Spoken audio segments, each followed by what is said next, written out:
தமிழ்நாட்டிற்கு உரிய பேரிடர் நிவாரண நிதியை மத்திய அரசு வழங்கவில்லை என முதலமைச்சர் ஸ்டாலின் குற்றம் சாட்டியுள்ளார்.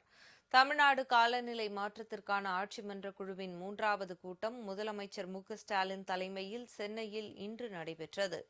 இதில் சிறப்புரையாற்றிய முதலமைச்சர் பள்ளிகளில் காலநிலை மாற்ற கல்வி அறிவு குறித்த பயிற்சிகள் வழங்கப்பட இருப்பதாக தெரிவித்தார்.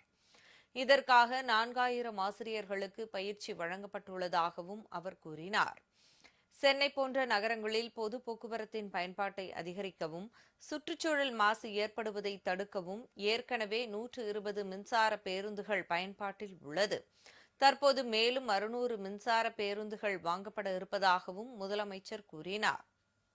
சென்னை போன்ற மெட்ரோ சிட்டியில் போக்குவரத்து நெரிசலும் அதிகரிச்சுட்டு வருது.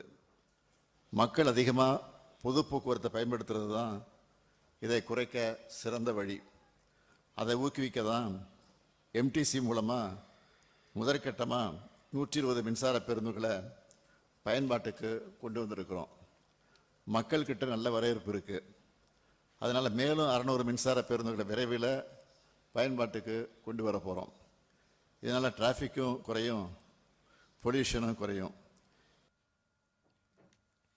கடந்த 4 ஆண்டுகளில் இயற்கை பேரிடர் நிவாரண நிதியாக தமிழக அரசு கேட்டதில் வெறும் 17% நிதியை மட்டுமே மத்திய அரசு வழங்கியுள்ளதாகவும் ஸ்டாலின் தெரிவித்தார்.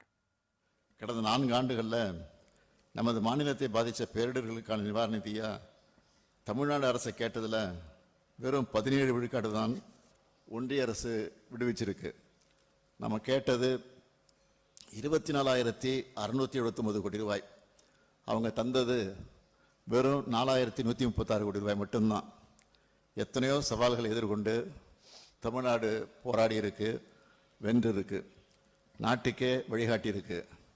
அதுபோல இந்த காலநிலை மாற்ற சவால்களையும் எதிர்த்து தமிழ்நாடு போராடும், தமிழ்நாடு வெல்லும்.